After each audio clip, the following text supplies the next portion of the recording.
Muy buenas tardes, bienvenidas. Hola Marcela, Zoe y Daniela que se encuentran por ahí. Vamos a comenzar. A ver dónde está. Ahí está. Así comparto. Ahí está. Bien, vamos a comenzar con lo que es aparato psíquico de Sigmund Freud, ¿sí? Todo lo que es la teoría psicoanalista en realidad de Sigmund Freud. Primero que nada, quiero hablar un poquito de él, quién es, ¿sí? Que en realidad Sigmund Freud fue un médico neurólogo de origen griego en sí, que fue considerado el padre del psicoanálisis y una de las figuras, digamos, más relevantes de lo que es el siglo XX. ¿Sí? Nació un 6 de mayo del año 1856, ¿sí? En la República Checa, en un pueblito de la República Checa, y murió en Londres un 23 de septiembre de 1939. ¿Sí? Tenía 83 años en realidad cuando él falleció. Y todo su interés, digamos, científico inicia él en realidad como investigador y se centró más que nada en todo lo que es el campo de la neurología, ¿sí? Derivando después progresivamente hacia lo que es la vertiente psicológica de las afecciones mentales.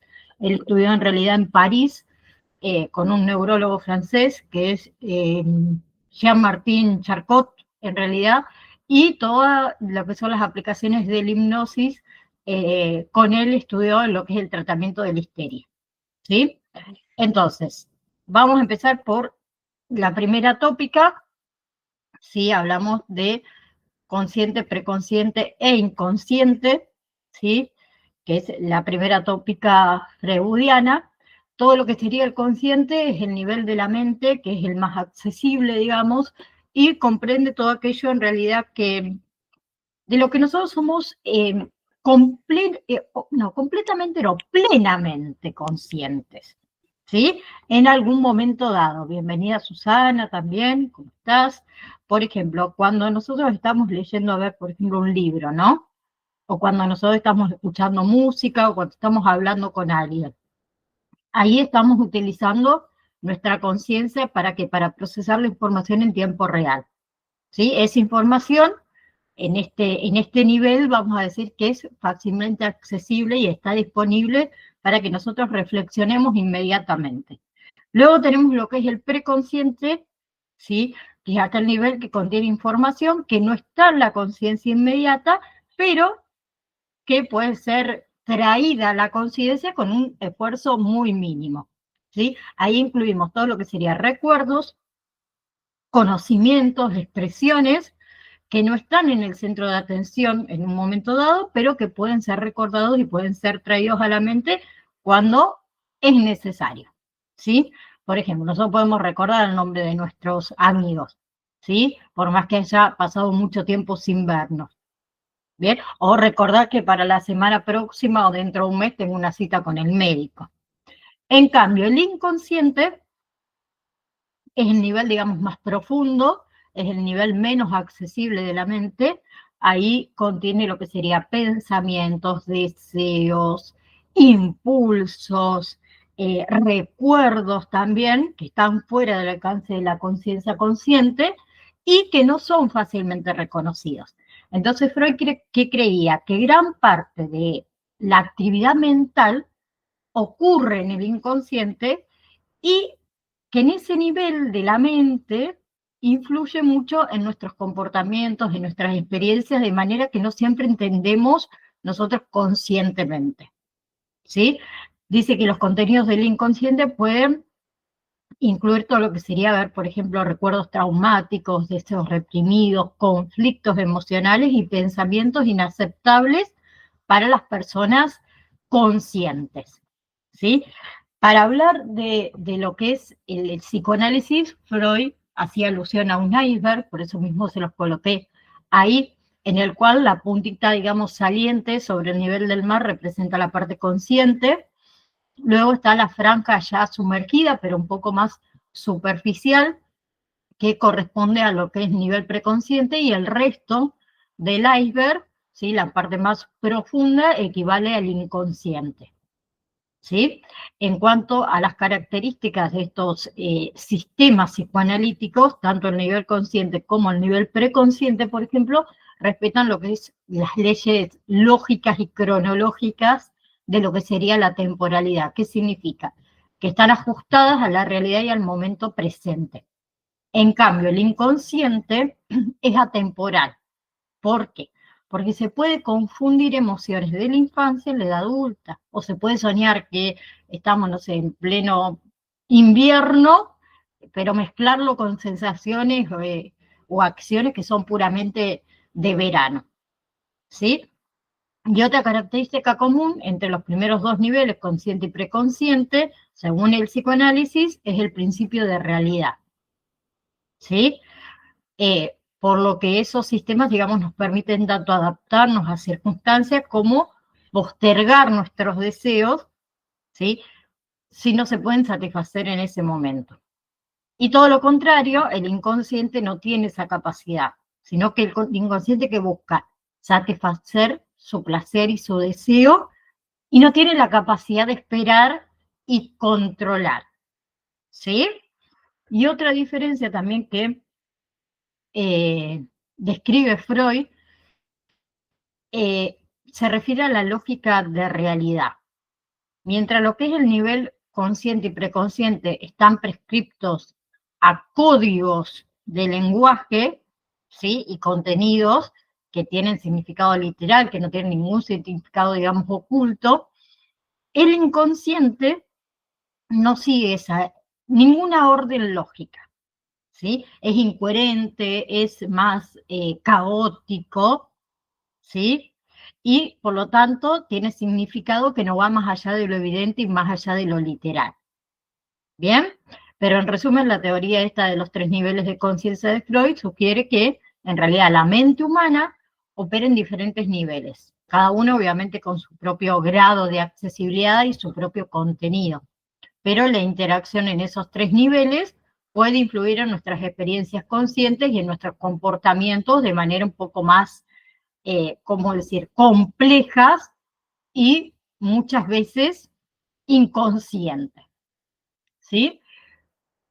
Por otro lado, tenemos la segunda tópica, ¿sí? Toda la revolución llevada a cabo por Freud y por el psicoanálisis es bastante simple, y en lo que es la teoría consciente se distingue al sujeto humano y se modifica la concepción que tanto Descartes como Kant también habían elaborado como sujeto dotado de una facultad de representación, o sea, de conciencia, ¿sí? Ahora, lo que sería a conciencia en la filosofía clásica, que era única, ¿sí? De un solo bloque, digamos, era monolítico. Freud, quien se encarga de desgranarla en realidad, que lo hizo cuando desarrolló el psicoanálisis, desarrolló estas dos teorías del inconsciente. La primera tópica, ¿sí? Que se dividió en tres partes, que recién la vimos, consciente, preconsciente e inconsciente, pero Freud también comprendió rápidamente los límites de esa concepción y para ello elaboró la segunda tópica en el año 1923, ¿sí? Que está construida sobre el tríptico, en realidad, ello, yo y super yo, ¿sí? El ello, ¿sí? Que es el polo pulsional, como dice ahí, es la parte, digamos, más primitiva y fundamental de la mente, que opera a nivel inconsciente y que está regida por el principio del placer. O sea, representa los impulsos intuitivos, los deseos más básicos, las necesidades biológicas del individuo, como es el hambre, como es la sed, como es el deseo sexual, por ejemplo, y el ello que busca la gratificación inmediata de esas necesidades, ¿sí? Él no reconoce las restricciones del mundo exterior ni las normas sociales. Opera, como dije antes, según el principio del placer, ¿sí? Buscando evitar que el malestar y obtener placer sin preocuparse por las consecuencias. ¿Sí? También Freud lo comparaba al ello con un iceberg, ¿sí? Donde la mayor parte de su actividad es inconsciente, ¿sí? Luego tenemos el yo, que es el mediador, ¿sí? El yo es la instancia, entonces, mediadora entre las demandas conflictivas del ello y las restricciones de la realidad externa, las normas y los valores del super yo, ¿sí? El yo opera a nivel consciente, preconsciente e inconsciente, ¿sí? En los tres niveles. Y funciona de acuerdo con el principio de realidad, ¿sí? Buscando encontrar formas realistas y socialmente aceptables en realidad de satisfacer las necesidades y el deseo del ello, ¿sí? Pero siempre teniendo en cuenta que las limitaciones y las exigencias del mundo exterior, ¿sí? Entonces el yo, vamos a decir que desempeña funciones como es, por ejemplo, la percepción, el pensamiento, la memoria, la toma de decisiones, la resolución de problemas, y busca, más que nada, mantener un equilibrio, ¿sí? Un equilibrio entre ¿qué? Entre las demandas internas y las demandas externas. Y el super yo, que sería la ley, ¿sí? Representa la internalización de las normas, los valores, las expectativas sociales y las influencias parentales y culturales, ¿sí? Es la frente, digamos, de la conciencia moral y el sentido de culpa. ¿Qué hace el super yo? Se desarrolla a partir de la internalización de las figuras parentales y otras figuras de autoridades, como son las normas, los valores culturales, y establece estándares ideales de comportamientos y también juzga, las acciones del yo, ¿sí? En función a esos estándares, ¿sí? Entonces, a través de las críticas, del castigo, ¿qué hace el super yo? Puede generar sentimientos de culpa o remordimiento, ¿sí? Cuando el yo se desvía, digamos, de las normas y las expectativas internalizadas, ¿sí? Entonces, en resumen, el aparato psíquico, digamos, según Freud, es un modelo conceptual que describe la estructura y la dinámica de la mente humana, incluyendo también al ello, el yo y el super yo, y esas instancias interactúan entre sí para determinar el comportamiento y las experiencias psicológicas del individuo. Bien, bien. Vamos a ver lo que es ahí está, el complejo de Edipo, pero antes quiero presentarles un pequeño video de lo que es el complejo de Edipo, de dónde sale, mejor dicho, el complejo de Edipo. Vamos a ver si lo puedo compartir, yo creería que sí. Ahí.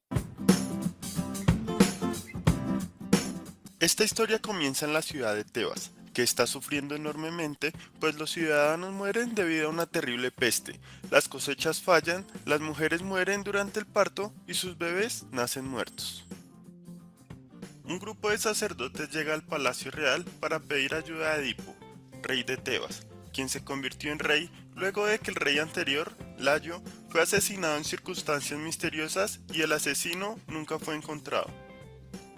Cuando Edipo llegó a Tebas, salvó la ciudad de una aterradora esfinge, y luego fue hecho rey y se casó con la reina viuda, Yocasta.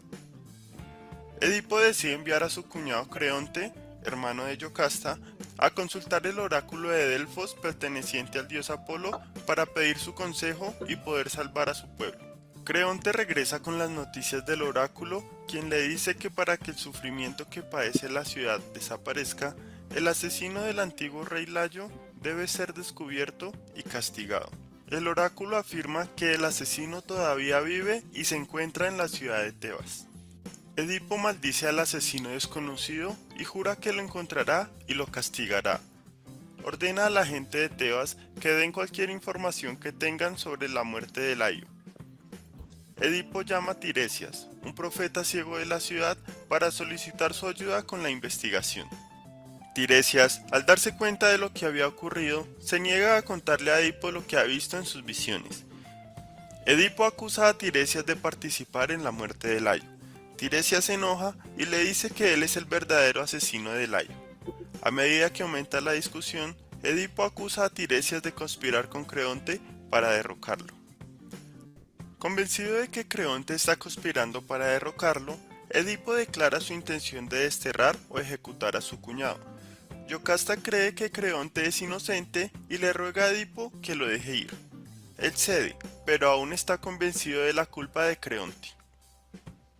Yocasta le dice a Edipo que no haga caso a lo que dicen los profetas y videntes, y como ejemplo, ella le cuenta la profecía que recibió una vez. Layo, su primer esposo, sería asesinado por su propio hijo. Sin embargo, cuenta la mujer, Layo fue asesinado por extraños, y el hijo que los dos tuvieran, además de asesinar a su padre, se casaría con ella. Y según piensa Yocasta, ese hijo murió en las montañas al ser abandonado y asesinado por un pastor por las órdenes que ella y su marido habían dado debido al miedo que tenían que se cumpliera la profecía. La descripción del lugar donde fue asesinado Layo hizo reflexionar a Edipo, ya que fue el mismo lugar donde luchó una vez con varias personas y las asesinó, y una de las descripciones de las personas que estaban en ese lugar se ajustaba a la descripción de Layo. Edipo pide que traigan al testigo sobreviviente que presenció el asesinato de Layo. Mientras llega el testigo, Edipo le dice a Yocasta que los oráculos también han jugado un papel importante en su vida. Edipo recibió la profecía de que mataría a su padre y dormiría con su madre, por lo que dejó Corinto, la ciudad donde se crió, y por esta razón nunca más regresó. Un viejo mensajero llega de Corinto a Tebas, con la noticia de que el padre de Edipo, el rey Polibo, murió de vejez. Esto alienta a Edipo, ya que piensa que su profecía podría no hacerse realidad, pero sigue preocupado porque su madre todavía está viva. El mensajero le dice que no se preocupe, ya que el rey y la reina de Corinto no eran sus verdaderos padres. El propio mensajero era quien había traído a Edipo de bebé a la familia real como un regalo después de que un pastor encontró al niño en las montañas y se lo entregó al mensajero. Yocasta le ruega a Edipo que abandone la búsqueda de sus orígenes, pero Edipo insiste en que debe conocer la historia de su nacimiento. El pastor testigo de la muerte de Layo es traído ante Edipo, pero no quiere decir lo que sabe. Solo bajo amenaza de muerte, revela que desobedeció la orden que se le había dado de matar al pequeño hijo de Layo y Yocasta, y en su lugar le dio ese bebé al mensajero. Edipo se da cuenta de que se había cumplido su horrible profecía. Él era ese pequeño que fue abandonado y adoptado por los reyes de Corinto y había matado a su propio padre y se había casado con su madre. Se corren los rumores por toda la ciudad de que el rey es la fuente de la maldición de Tebas. Edipo mantiene su palabra y castiga al asesino de Layo. Se arranca sus propios ojos y se va de la ciudad para siempre, y según su propia orden, nadie le podrá proporcionar comida ni refugio. Bien, esa es la historia de Edipo, ¿sí? Por eso se las quería compartir. Ahí va. Ay, que toque. Bien. Que en realidad, desde los inicios del psicoanálisis, Freud recupera la tragedia de Edipo el Rey de Sófocles, que se trata de una obra en que los reyes Layos y Yocasta tienen un hijo que se llama Edipo, el cual, según el oráculo, que anunció que mataría a su propio padre y se iba a casar con su madre. Entonces, el rey, viendo todo eso, por medio de un sirviente, manda a abandonar a Edipo al cerro para que muriera. Pero él desobedeció al rey, ¿sí? Y ese sirviente, ¿qué hace? Se lo entrega a un pastor. Ese pastor se lo da a los reyes de Corinto y a su esposa, que lo crían como si fuese su hijo propio, ¿sí? Bien, ahí Edipo, de vuelta, digamos, a Corintio, se cruza en el camino con Layo, quien era su padre, él sin saber que era su padre, se enfrentan y termina matándolo. después se casa con Yocasta, que era su verdadera madre, para consecutivamente después descubrir toda la verdad, y él, incapaz de poder soportar ese horror, el incesto, por ejemplo, se saca los focos y abandona la ciudad para vagar ahí como un pordiosero, perdón, por todo Grecia, ¿sí? Entonces, eh, Freud, ¿qué sugiere? Que el complejo de Edipo, según, o mejor dicho, surge de lo que es la dinámica familiar, en la que el niño se encuentra en una situación triangular con sus padres. En esa dinámica, el niño, ¿qué hace? Permite inconscientemente, ¿sí? O compite, mejor dicho, con el progenitor del mismo sexo por la atención y el afecto del progenitor del sexo opuesto, ¿sí? En todo lo que es la clínica psicoanalista, el complejo de Edipo se manifiesta a menudo en fantasías, en sueños, en juegos, en comportamientos que reflejan los deseos inconscientes de ese niño, ¿sí? Por ejemplo, un niño puede experimentar celos hacia el progenitor del mismo sexo, ¿sí?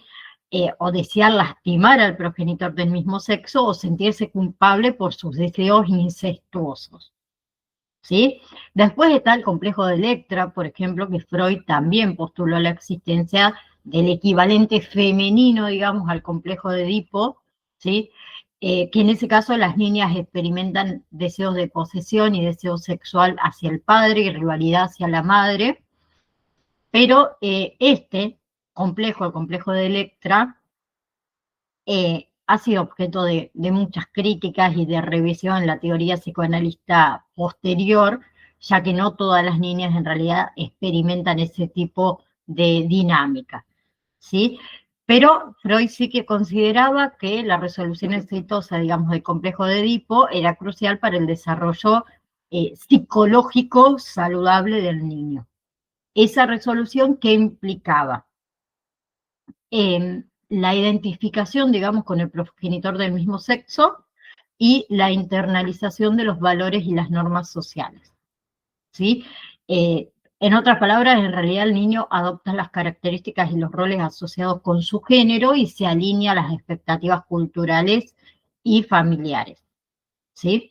Pero Freud sugirió que el complejo de Edipo sentaba las bases para la identidad de género, ¿sí? También para la moralidad y también para las relaciones interpersonales del individuo en la vida adulta, ¿sí? Y que si había una resolución, digamos, exitosa del complejo de Edipo, proporcionaría una base sólida para el desarrollo psicológico saludable. Mientras que si había una resolución insatisfactoria, ¿no? Podría dar lugar a conflictos psicológicos y dificultades en la vida adulta, ¿sí? Bien. A ver, vamos a pasar. Bien, las etapas que nosotros ya la vimos, solamente vamos a hacerla bastante, digamos, corta, ¿sí?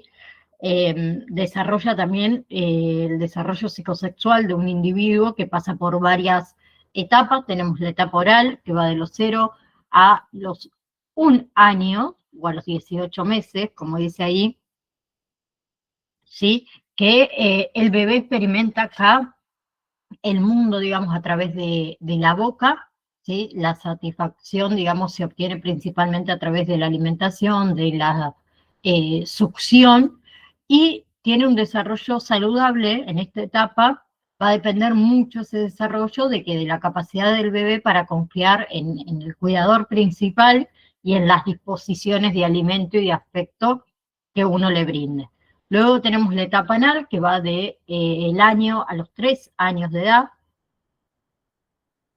que durante esa etapa el foco de placer se desplaza hacia lo que es la zona anal y el niño experimenta placer en lo que es retención y eliminación de las heces, y también comienza todo el proceso de control de esfínteres, ¿sí? Y Freud, ¿qué sugirió acá? Que el éxito en esta etapa depende de cómo se maneja el proceso de entrenamiento para ir al baño por parte de los adultos, de los padres, lo que puede influir también en el desarrollo de lo que es el control, la autonomía, la personalidad ordenada o desordenada de este niño.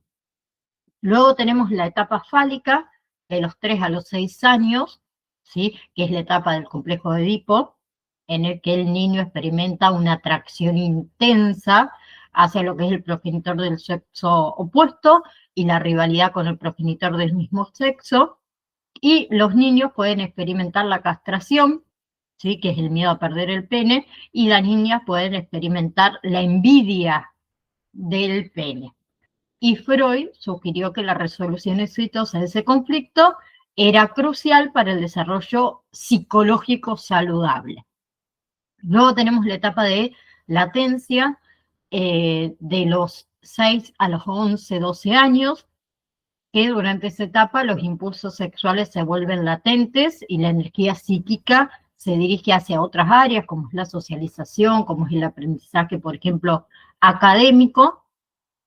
Y acá los niños tienden a formar relaciones con compañeros del mismo sexo y se centra mucho en actividades eh, escolares, actividades recreativas, ¿no? Bien, ahí está. Luego tenemos lo que es la etapa genital, ¿sí? Que es de la adolescencia, digamos, en adelante, ¿sí? Donde el enfoque vuelve a los intereses sexuales, pero ahora con una orientación hacia las relaciones adultas maduras. Y el individuo que busca satisfacer en realidad sexualmente, ¿sí? En compañía obviamente de otros, y se esfuerza también por establecer por ahí eh, relaciones íntimas, relaciones, ¿cómo decir?, duraderas, ¿no? Entonces, según Freud,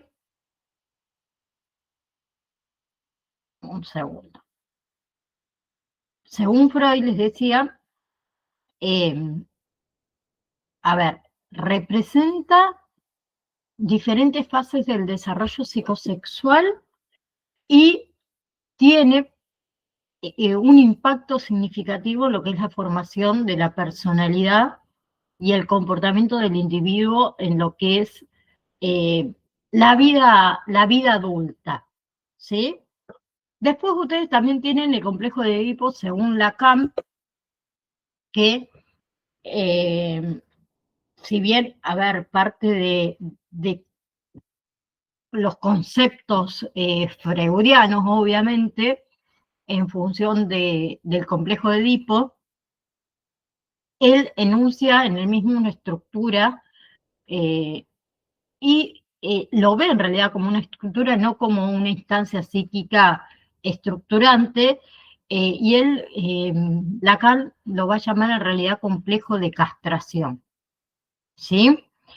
Que en realidad, según Lacan, a ver, el desarrollo partiría desde los comienzos de la vida del sujeto hasta aproximadamente los 6 años de vida, ¿sí? Y él suma un nuevo elemento que es el falo sería el pene, ¿sí? Y ese mismo es el deseo que se organiza en función a la falta, ¿sí? A la falta en realidad del falo. Y tiene diferentes tiempos, ¿sí? Primer tiempo, segundo tiempo y tercer tiempo. ¿A qué hace referencia Lacan con este primer tiempo, segundo y tercer tiempo?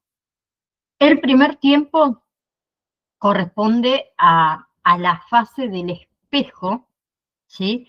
Que esa fase se da entre los 6 y los 18 meses de vida, donde él dice que en ese estadio el sujeto asume una imagen propia, ¿sí? Al reconocerse, él adquiere, digamos, la noción de completud de su propio cuerpo, ¿sí?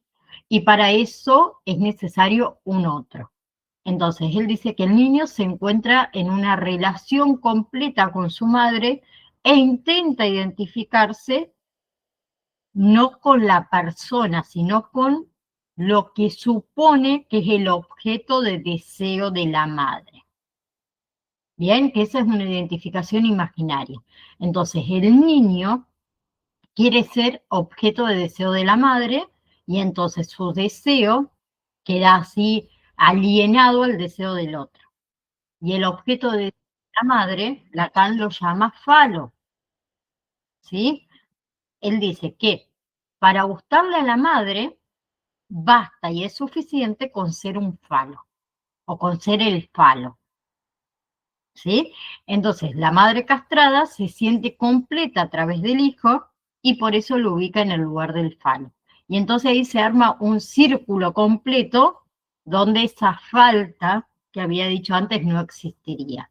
Después está el segundo tiempo, que es donde ingresa el padre, ¿sí? Para instaurar la doble prohibición del incesto, ¿sí? Despoja a la madre de la ilusión fálica, ¿sí? La madre, digamos, ya no tiene el falo a través del hijo, y quita al niño de la identificación imaginaria del falo, o sea, el niño ya no es el falo de la madre. Y eso lleva al niño a rivalizarse con él por el deseo de la madre. ¿Sí? Y la disputa en esa relación, a ser o no ser el falo de la madre, el padre se constituye como un agente real de la castración. Entonces, ¿qué dice Lacan? Solo el juego, jugado con el padre, el juego de gana el que pierde, porque así decirlo, le permite al niño conquistar la vida por la que se registra en la primera inscripción de esta ley. ¿Sí? Eso Lacan lo escribió en el año 1957, imagínense, hace varios años atrás. Y después está el tercer tiempo, ¿sí? Que según Lacan, de él depende la salida del complejo de Edipo, aunque para Lacan no se trata de un sepultamiento a la manera que lo dijo Freud, sino que define una posición como sujeto deseante. Todo lo que sería la instauración de la metáfora del nombre del padre, en realidad posibilita al niño el acceso al lenguaje, ¿sí? Y a lo que es el orden simbólico. Bien, y también es importante destacar que la forma en la que se resuelva el complejo de Edipo como instancia estructurante, va a determinar el devenir de la estructura psíquica de ese niño. ¿Sí? Sí, va a tener una estructura psíquica psicótica, neurótica o perversa, según Lacan, obviamente. Bien, vamos hasta ahí, porque creo que estoy hablando tanto hoy. ¿Alguna pregunta? ¿No? Esperen que voy a sacar un poco de todo esto que tenía abierto. Ahí está, si no me queda tantas cosas. Bien, vamos a hablar entonces ahora de lo que es eh, la psicología conductista, ¿sí? Perdón, que es una corriente, en realidad, dentro de la psicología, que se centra, vamos a decir, en el estudio del comportamiento observable y medible, y también en todo lo que son los procesos mentales que lo influyen. En realidad, una corriente psicológica que se desarrolla a principios del siglo XX y se enfoca en cómo el ambiente y las experiencias afectan el comportamiento humano. ¿Sí? Hay algunas teorías psicológicas,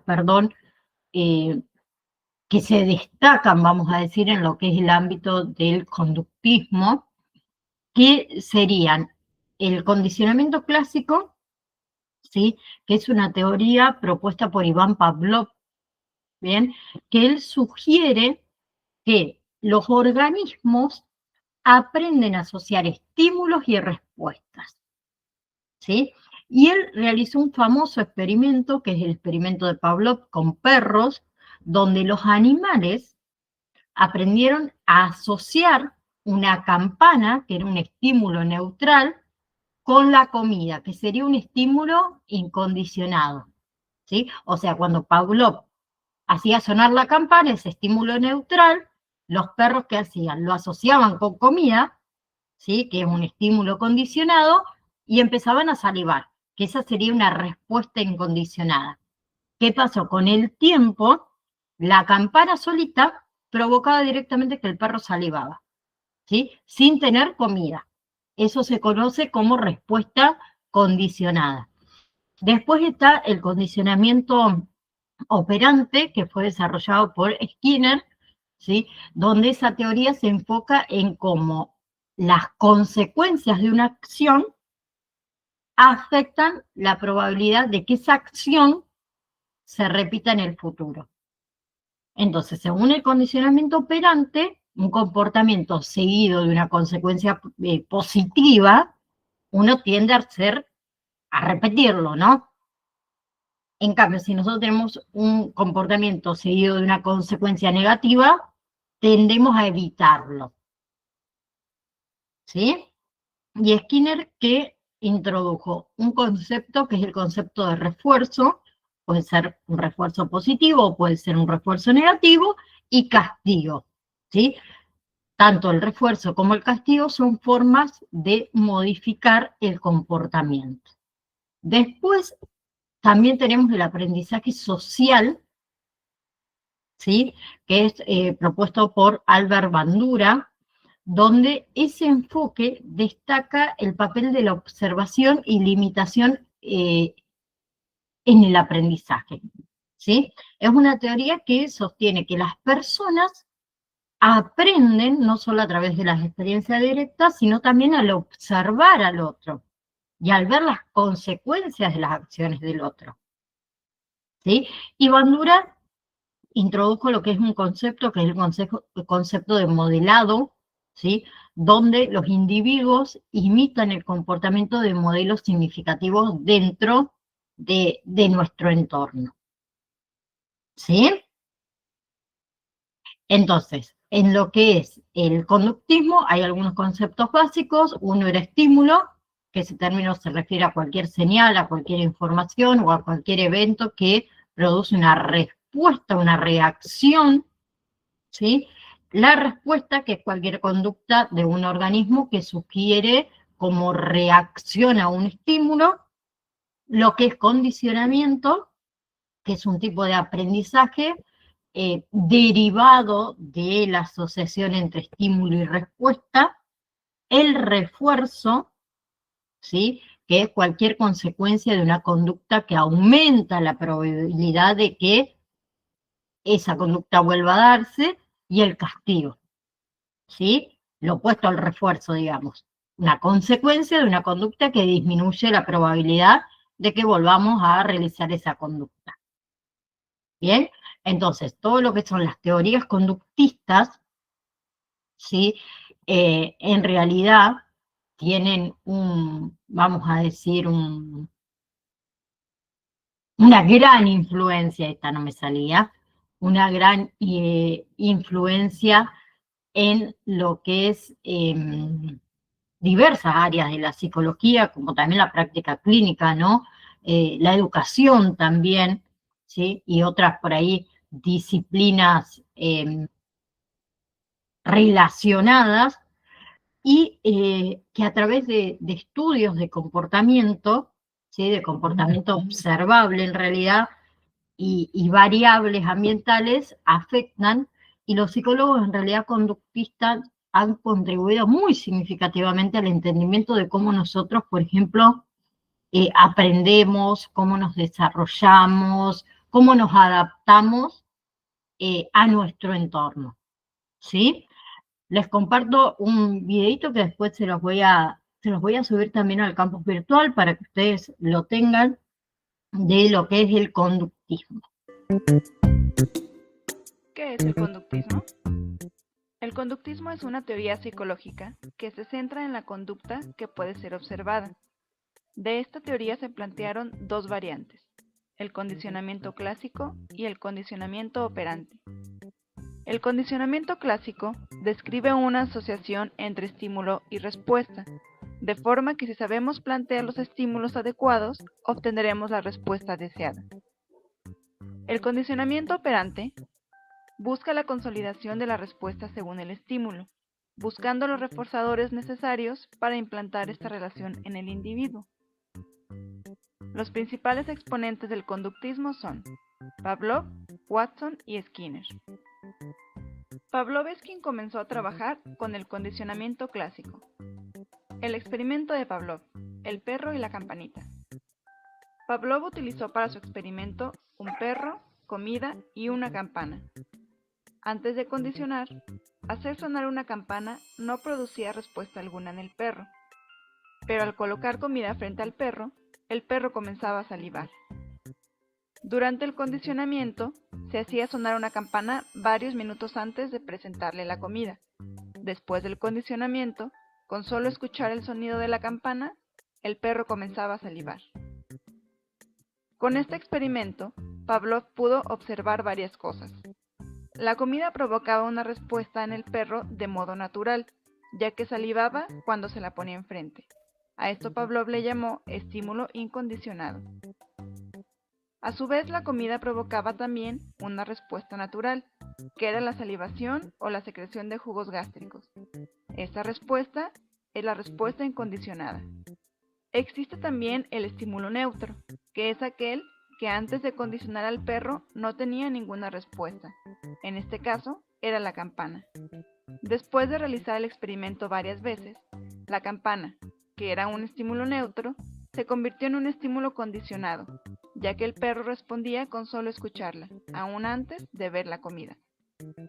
Y por último, hay una respuesta condicionada, que es la respuesta que se obtiene con el estímulo condicionado, en este caso, que el perro salive con tan solo escuchar la campana.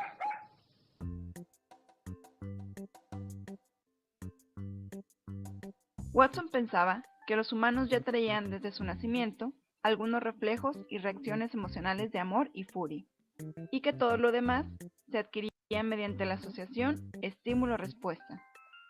El experimento de Watson, Albert y la rata. Watson demostró el condicionamiento clásico con un experimento en el que participó un niño de algunos meses de nacido, de nombre Albert, y una rata blanca. El experimento consistía en acercar la rata a Albert para que la tocara. Al principio, Albert no mostraba temor por el pequeño animal, pero al comenzar a hacer de repente un ruido fuerte cada vez que Albert tocaba a la rata, al poco tiempo Albert comenzó a mostrar temor por la rata aún sin hacer el ruido. Watson después extinguió el miedo presentando la rata al niño en repetidas ocasiones sin hacer ruido. A Watson se le atribuye el término conductismo. Skinner guió sus estudios hacia el condicionamiento operante, a diferencia de Pavlov y Watson, tratando de reforzar o eliminar las respuestas deseadas. Skinner describe los siguientes modelos de condicionamiento operante. Las respuestas que son recompensadas tienen alta probabilidad de repetirse. A esto le llamó refuerzo positivo o recompensa. Las respuestas que reflejan actitudes de escape al dolor tienen alta probabilidad de repetirse. A esto le llamó refuerzo negativo. Las respuestas que no son reforzadas son poco probables que se repitan. A esto le llamó extinción. Y por último, las respuestas que son castigadas de consecuencias no deseables serán eliminadas. A esto le llamó castigo. El experimento de Skinner, la rata en la caja. Para su experimento, Skinner utilizó una rata, la cual encerró dentro de una caja que contenía en una de sus paredes un pedal o barra. La rata, teniendo hambre, comenzaba a buscar comida, y en su búsqueda, presionando el pedal, recibe una bolita de comida. Esta bolita es un refuerzo positivo.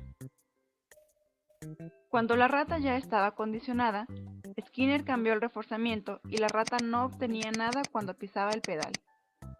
Después de un tiempo, esto llevó a la extinción de la conducta. Según el conductismo, ¿cómo aprendemos? Según esta teoría, la enseñanza se plantea como un programa de refuerzos que modifican la conducta del alumno. Si el alumno responde correctamente, se le proporciona una serie de estímulos positivos. Si no lo hace correctamente, se le dan estímulos negativos o no se le proporciona el positivo. Esta secuencia se repite el número de veces que sea necesario hasta que todas las respuestas estén asimiladas.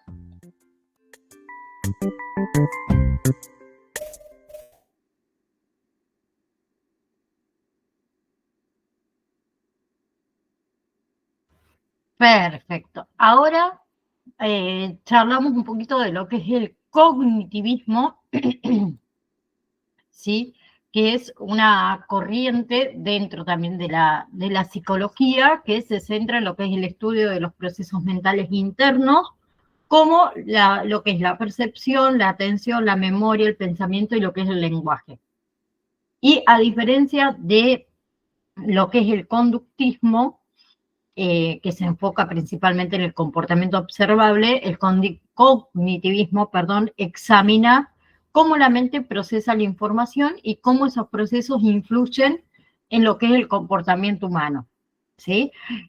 Ahora sí, algunas teorías y algunos conceptos por ahí fundamentales de lo que es el cognitivismo, incluimos lo que es procesamiento de la información, que es una teoría que propone que el cerebro humano procesa la información de manera similar a lo que lo hace una computadora, a través de una serie de procesos secuenciales, que influyen en la entrada de la información, por ejemplo, el procesamiento, el almacenamiento y luego la producción, obviamente, de una respuesta. Y lo que es ese modelo de procesamiento de la información fue fundamental para comprender cómo se lleva a cabo el aprendizaje, cómo se lleva a cabo la resolución de problemas y la toma de decisiones. También están los esquemas, que los esquemas son estructuras mentales que organizan y almacenan el conocimiento, y según la teoría cognitivista, los individuos utilizamos esquemas para interpretar y para comprender la información nueva en función de nuestras experiencias previas, ¿sí? Esos esquemas también pueden influir en la forma en la que nosotros percibimos, en la que nosotros recordamos y procesamos la información, y también cómo resolvemos problemas y cómo nosotros tomamos decisiones. También está la metacognición, que se refiere al conocimiento y a la conciencia que tenemos sobre nuestros propios procesos cognitivos. Eso implica lo que sería la capacidad de planificar, de monitorear y de regular nuestras propias actividades mentales, ¿sí? Lo que es la metacognición en realidad es importante para el aprendizaje afectivo, ¿sí? Porque nos permite a nosotros evaluar y controlar nuestros propios procesos de aprendizaje, ¿sí? Identificar, digamos, lo que serían estrategias efectivas y realizar también ajustes según sea, obviamente, lo necesario.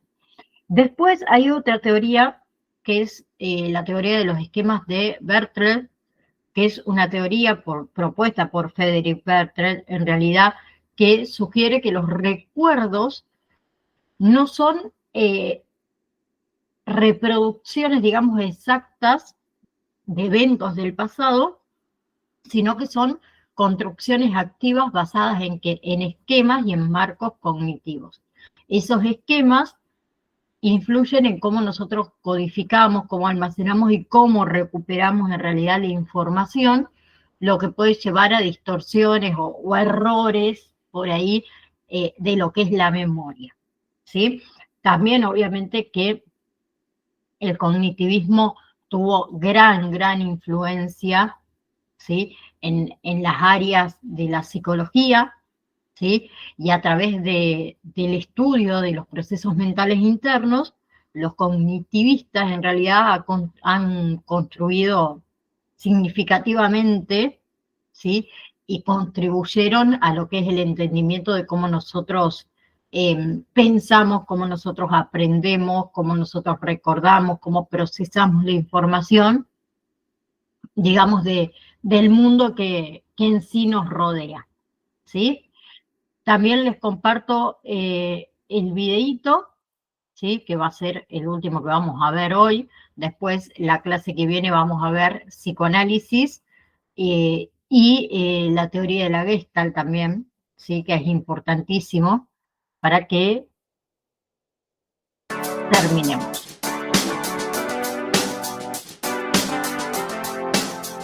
¿Qué es el cognitivismo?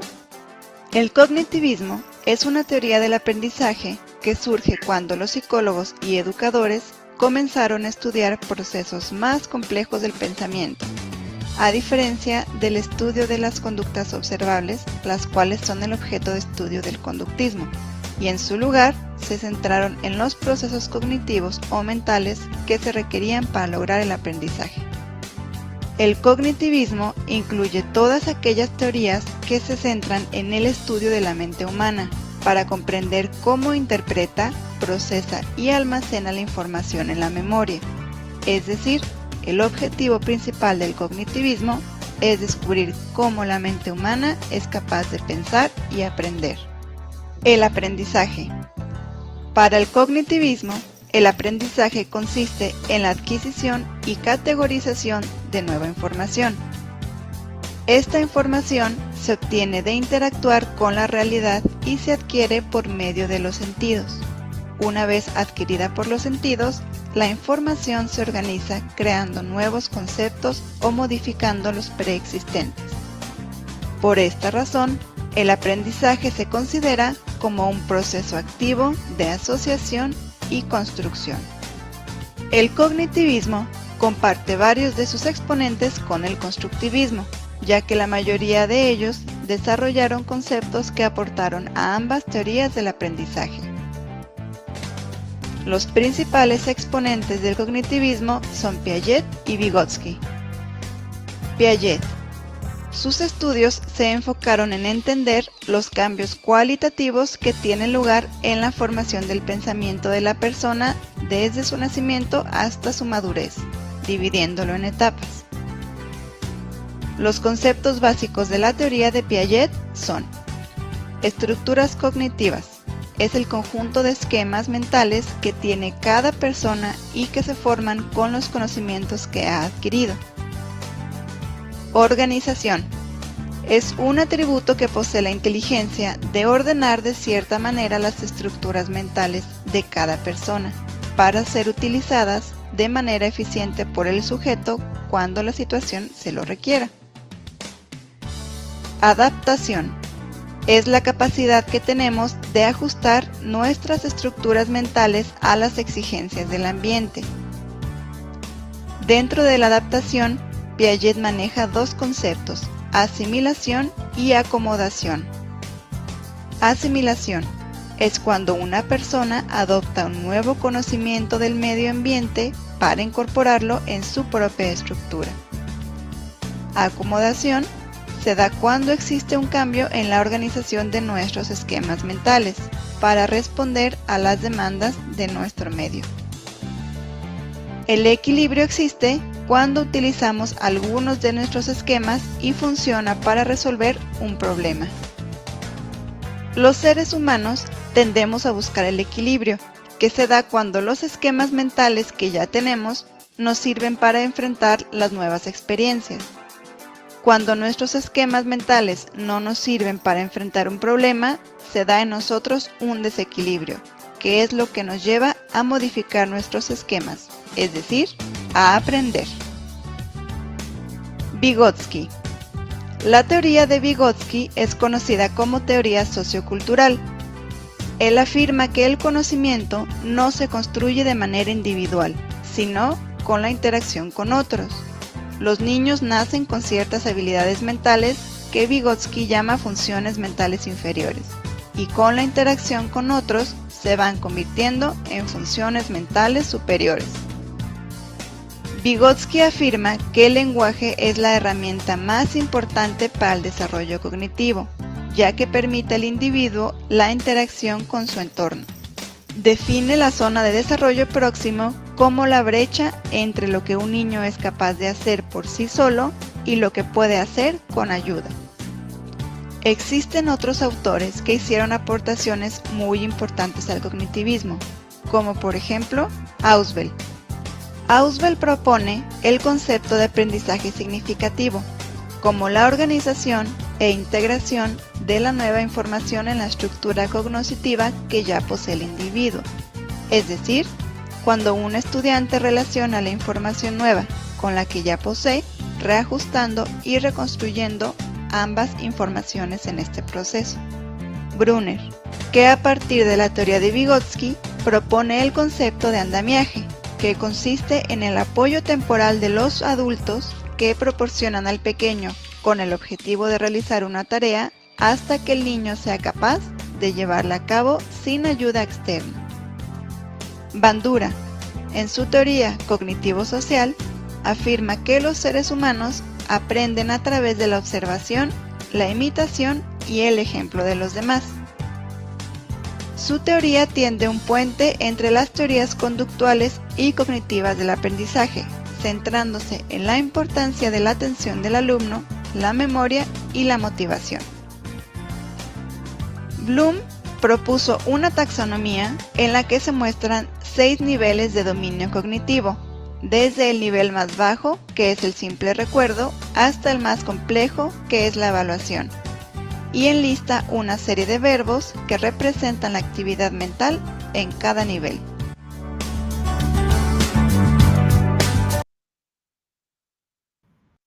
Bien, entonces la clase próxima vamos a comenzar con lo que es psicoanálisis y nos falta la escuela de la Gestalt, que también obviamente tienen sus propios videitos, y cuando terminemos yo se los voy a subir, como les dije, al campus virtual para que ustedes también lo tengan.